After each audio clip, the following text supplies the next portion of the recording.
एक समय था कि भारतीय जनता पार्टी के लिए कोई भी आवाज़ उठाने के लिए तैयार था।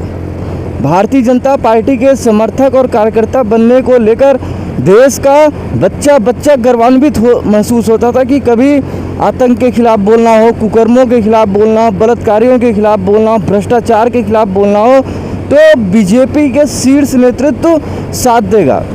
लेकिन आने वाले समय में कुछ स्थिति अलग हो गई है। बीजेपी अपने पतन का कारण क्या खुद बनेगी? ये जो वक्तव्य है ये पार्टी के शीर्ष नेताओं को ज़रूर सुनना चाहिए। जैसा कि पिछला एक दो वक्तव्य पार्टी के शीर्ष नेताओं तक पहुंचा, उस पर कार्रवाई भी हुई। मुझे बहुत अच्छा लगा कि हमारे वक्तव्य पार्टी के शीर्ष नेता तक पहुंच रहे हैं। जिस हिसाब से आप सबको याद होगा कि अभी नुपुर शर्मा का एक मामला हुआ था, उन्होंने उस वक्तव्य का पलटवार किया था। जब हमारे धर्म के ऊपर लोग टिप्पणी कर रहे थे तो नुपुर शर्मा ने भी अपने धर्म का बचाव करने के लिए दूसरे धर्म पर टिप्पणी की थी और उसका परिणाम क्या हुआ? पार्टी ने नुपुर शर्मा को 6 साल के लिए पार्टी से निष्कासित कर दिया और पार्टी के प्रवक्ता पद से हटा दिया, जिसका कड़े शब्दों में विरोध हुआ, जिसका परिणाम भारतीय जनता पार्टी को लोकसभा 2024 के चुनाव में चुकाना पड़ा। क्योंकि हिंदुओं को लगने लगा कि जिस बीजेपी के लिए हम खड़े रहते थे, जिस बीजेपी को हम सोचते थे कि हमारा प्रतिनिधित्व करेगी, जिस बीजेपी को आन मान शान समझते थे, अब वो बीजेपी लंगड़ी लूली बीजेपी हो गई है।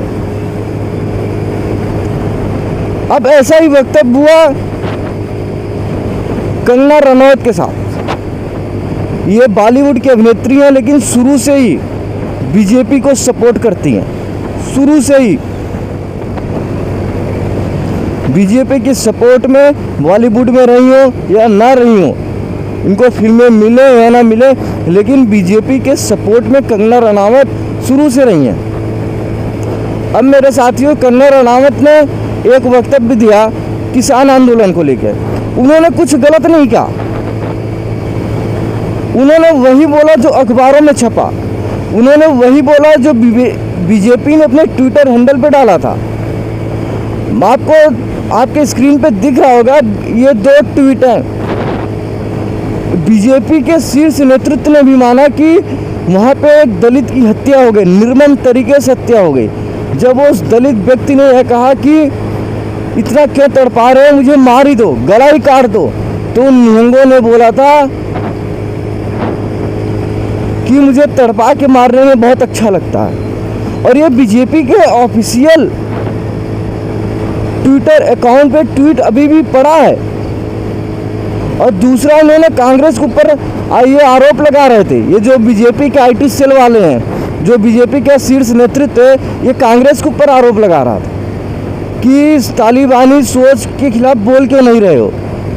और आज जब तुम्हारे पार्टी के एक नेता ने उस तालिबान सोच के खिलाफ एक वक्तव्य दे दिया, तो उसको बोल दिए कि पार्टी का ये वक्तव्य नहीं है, उनका पर्सनल वक्तव्य है। उनको आदेश दे दिए कि भाई अब ऐसा वक्तव्य दोबारा मत देना जिससे नुकसान हो सबका साथ, सबका विकास, सबका विश्वास, इस मंत्र पे चल रहे हो। तो बीजेपी के शीर्ष नेताओं को मैं कहना चाहता हूँ, कंगना रनौत ने जो बोला कुछ गलत नहीं बोला। उन्होंने वही बोला जो इसके पहले बीजेपी का शीर्ष नेतृत्व बोलता आया है। उन्होंने वही बोला जो अमित शाह बोलते आए हैं। उन्होंने वही बोला जो जेपी नड्डा बोलते हुए आए हैं। आखिर कंगना रनौत ने गलत क्या बोल दिया? मैं बीजेपी के शीर्ष नेतृत्व से यही पूछना चाहता हूं। आखिर किसान आपके विरोध में हैं, किसान आपको मारने के लिए कह रहे हैं कि हम मोदी के घर में घुस जाएंगे, किसान आपकी हत्या करने के लिए लगे पड़े हैं, लाल किले पे खालिस्तान का झंडा फहरा रहे हो किसान, और आप उन किसानों के समर्थन के लिए अपने पार्टी के एक सांसद को आप चेतावनी दे रहे हो कि इस तरह के बयान मत दीजिए। तो जेपी नड्डा साहब सुनिए, अमित शाह जी सुनिए, बीजेपी के अंदर जो संगठन है BL संतोष जी, आप भी सुनिए। अगर आप बीजेपी कुछ है तो आप लोगों की संगठन की वजह से नहीं है।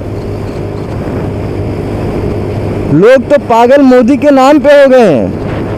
लोग मोदी को पसंद करते हैं। अगर न विश्वास हो BL संतोष जी को कहीं से एक चुनाव लड़ा दीजिए, कितनी लोकप्रियता, कितनी संगठन में शक्ति है पता चल जाएगा।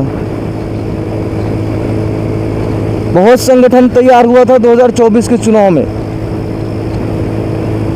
मोदी का मैजिक थोड़ा कम हुआ, सीटें कम आ गई।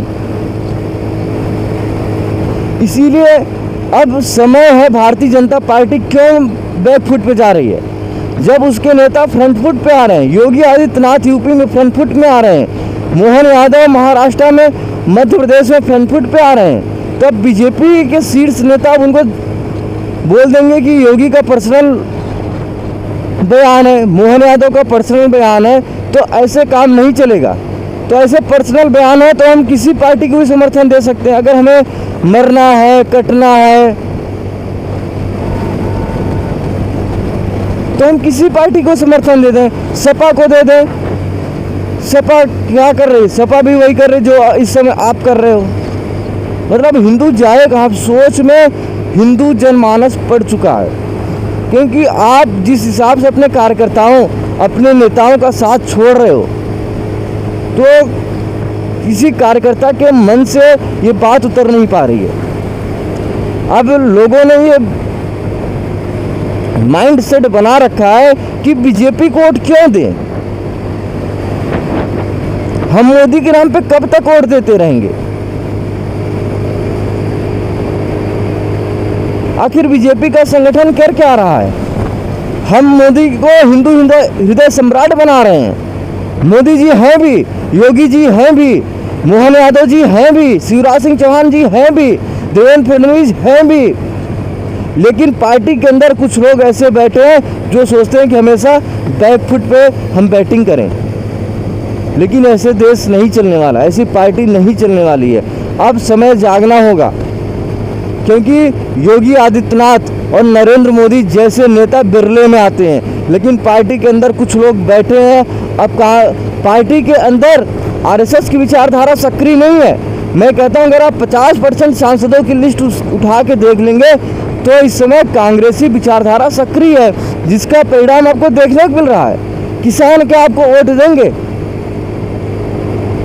आपको क्या लगता है? मैं बीजेपी नेतृत्व से पूछना चाहता हूं, इन संगठन मंत्रियों से पूछना चाहता हूं, क्या आपको लगता है कि किसान आपको वोट देगा? हरियाणा का एक भी किसान आपको वोट देने वाला नहीं है, लेकिन फिर भी उसके बदले में आप पार्टी के कार्यकर्ताओं, आप पार्टी के नेताओं की बलि चढ़ा रहे हैं, जिसका परिणाम आपको आने वाले चुनाव में भी दिख सकता है। इसलिए आपको बैकफुट पे नहीं जाना है। जब आपके पार्टी के नेता, आपके कार्यकर्ता फ्रंट फुट पे आके बैटिंग करना चाहते हैं, तो आप क्यों कर रहे हो? मैं भी हरियाणा जा रहा हूँ पार्टी के लिए प्रचार करने, लेकिन जब आप ऐसे बैकफुट पे आओगे तो हम वहां जाके प्रचार क्या करेंगे? हमारे प्रचार करने का मतलब क्या होगा? फिर वहां लोग मुझसे पूछेंगे कि हिमांशु जी आप उत्तर प्रदेश से आए हो, आप यहाँ क्यों आए हो? अभी आप कुछ वक्तव्य दोगे, आप प्रचार करोगे और वो पार्टी के संगठन मंत्रियों को भाया नहीं, पार्टी के बड़े नेताओं को भाया नहीं, तो आपको उठा के फिर उत्तर प्रदेश भेज देंगे, आपको पार्टी से बाहर कर देंगे, प्राथमिक सदस्यता खत्म कर देंगे। लोग मुझसे पूछ सकते हैं और ये चीजें कह भी सकते हैं,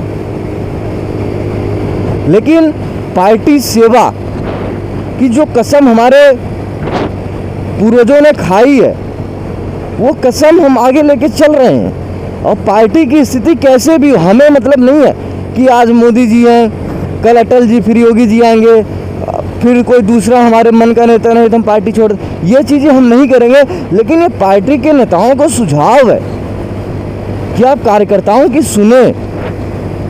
आप नहीं सुनोगे तो कौन सुनेगा? आपका जब मन किया आपने तो टी राजा को भी बाहर कर दिया।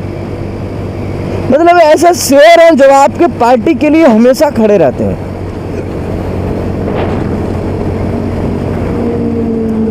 जहां आपकी एक भी सीटें नहीं आती थी, वहां ऐसे शेर एक एक सीटें लेकर आते थे। जहां आपको जिलाध्यक्ष, मंडल अध्यक्ष नहीं मिलते थे, वहाँ पे ये पूरी संगठन की टीम तैयार खड़ी कर दी है, लेकिन फिर भी आपने क्या किया, उनको बाहर कर दिया।